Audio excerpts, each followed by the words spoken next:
त्यांच्या शांततेचं वारच कुंकून घुसलं हेच मला आश्चर्य वाटायला लागलं.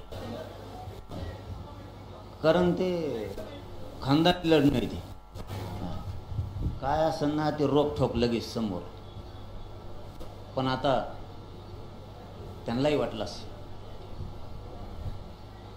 मी माझा जीव जाळतो, उपाशी राहतो, पण माझ्या गोरगरीब मायबाप शेतकऱ्यांना न्याय देतो की जो देशाला पोचतो, जो शेतकरी देशाला पोचतो, राज्याला पोचतो, सरकारलासुद्धा पोचतो, आयकर भरून टॅक्स भरून, त्या मायबापाला कर्जातून मुक्त करावं. आणि माझी तरी इच्छा आहे शेतकऱ्याचं पोरगं म्हणून मुख्यमंत्री देवेंद्र फडणवीस साहेबांनी इतके हाल नाही बघितले पाहिजे की शेतकऱ्याच्या न्यायासाठी त्यांना उपोषण करायची वेळ आली. दुसरे विषय असते ठीक आहे, परंतु शेतकऱ्याच्या न्यायासाठी त्यांना उपोषण करण्याची वेळ येऊ द्यावी. आणि मुख्यमंत्री या नात्यानं दोन्ही उपमुख्यमंत्र्यांनी बघायची भूमिका घ्यावी. हे मात्र राज्यासाठी सरकार म्हणून मग कलंक आहे. तुम्ही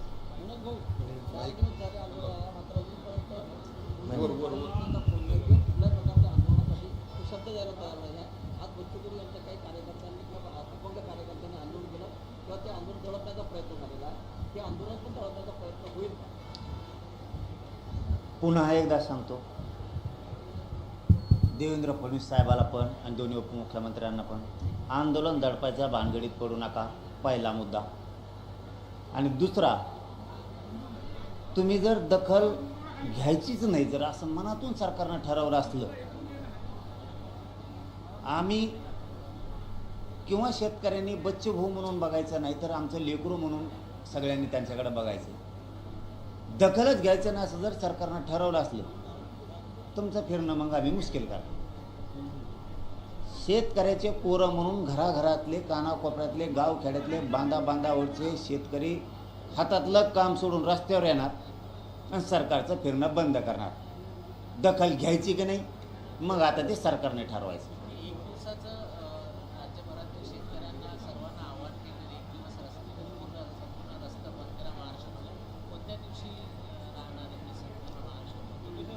ते शेतकरी संघटनेचे जेवढे अध्यक्ष आहेत संघटनेचे महाराष्ट्रभरातले, त्यांनी आणि बच्चू भाऊंनी ठरवावं आणि एक दिवस देऊन टाकावा.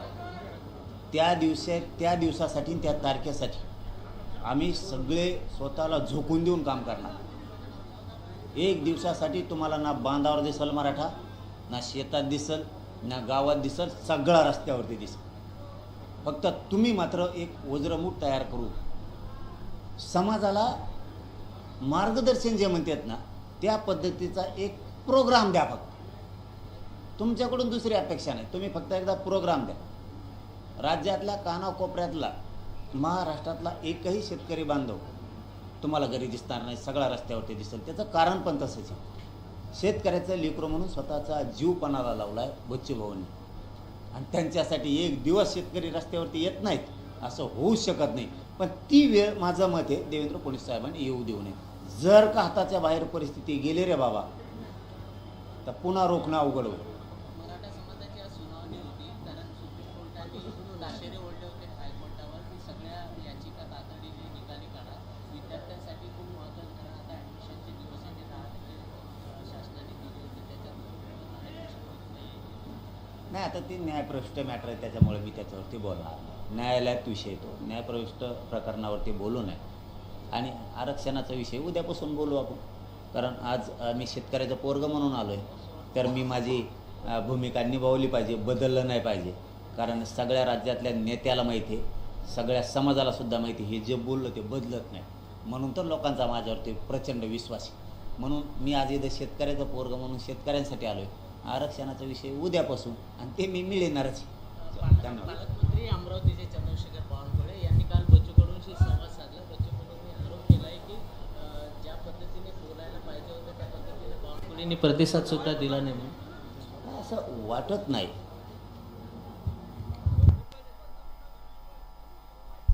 बच्चू भाऊ एक असे आहेत की ते खोटं नाही बोलत.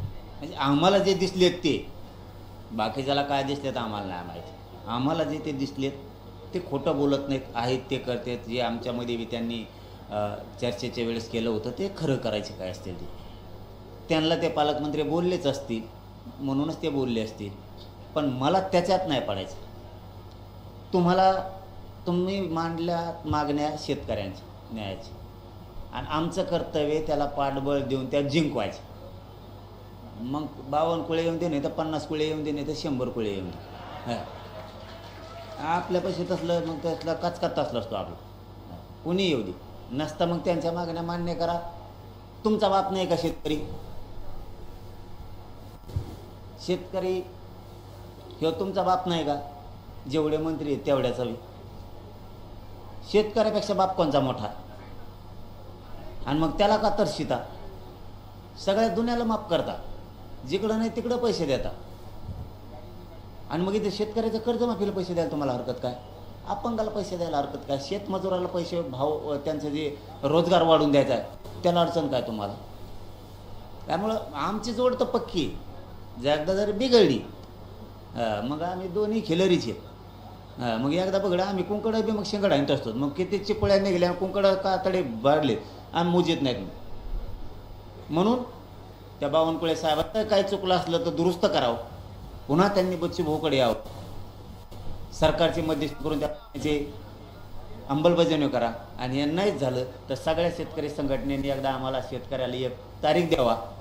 त्या तारखेला तुम्हाला महाराष्ट्र दिसन सरकारला राज्यात फिरून देतो की नाही.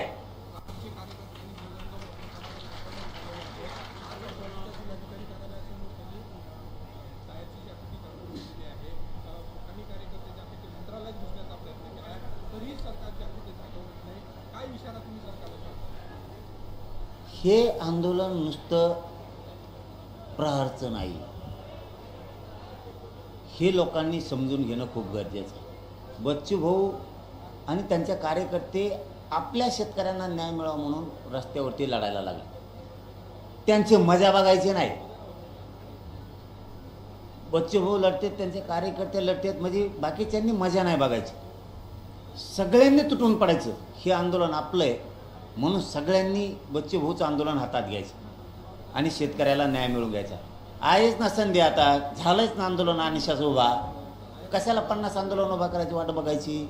सगळ्यांनी तुटून पडायचं आणि बच्चू भाऊच्या मागण्याची अंमलबजावणी करण्यासाठी एक लवकर आम्हाला सगळ्या शेतकरी संघटनेच्या अध्यक्षांनी आणि बच्चू भाऊने एक डेडलाईन देऊन टाका.